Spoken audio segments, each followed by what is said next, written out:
Are there a lot of bad things happening in the world? Definitely, but my conspiracy theory of choice is that the world is more good than it is bad, and that most people are fundamentally decent. So here's some happy news that's going on in the world. By now you may or may not have heard of the pommel horse guy. Dude's name is Steven Nedorosik, and I'd seen him in the background earlier, just kind of pacing about with straight face and those glasses as thick as a textbook. And when I first saw him, I told my wife, that dude sort of looks like, I mean, to put it nicely, like he'd be a security threat at a high school. Because he was so serious and he looked, you know, like a loner and had those Dahmer glasses. Relax, I just want to take some pictures. But it turns out he was just focused on performing for his team. And I guess he's actually legally blind and can't drive a car. So anyway, homeboy comes out as the fourth and final routine of his team, takes off his glasses, absolutely slays, then just comes live and celebrates with his team.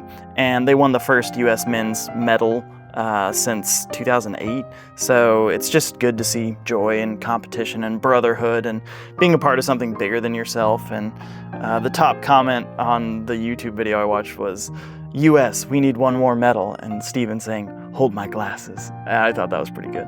Real quick, if you enjoy positive content that lifts your spirits, then please subscribe below. Do it for the chickens.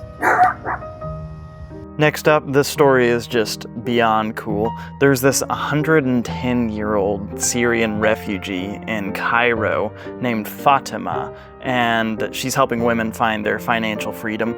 And because in her hometown, she was the first person to open a school for girls. Then due to conflict, she's been in Egypt the past 13 years. And her and a group of women save up money and use that money for loans to set up businesses and negotiate fair prices in the marketplace and advocate for gender equality in their communities and even help women pursue public office.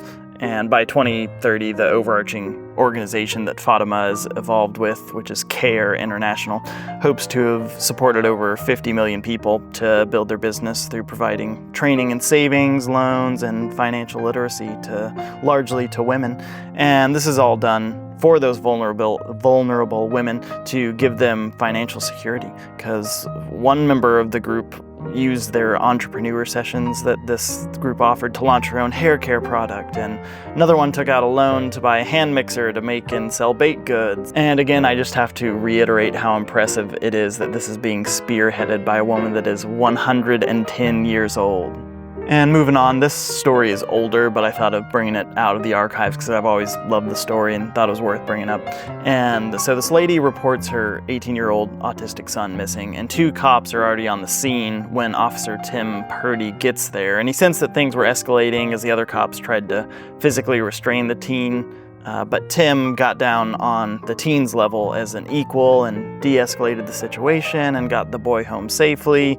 And it's so good to see in light of bad news like the recent murder of Sonia Massey at the hands of an out-of-control cop, because there are always good and bad people in every profession, but law enforcement is one of those where you can't really afford to have bad apples. So I think it's important to hold up examples of good cops doing a good job and say, this is what being in a position of authority should look like.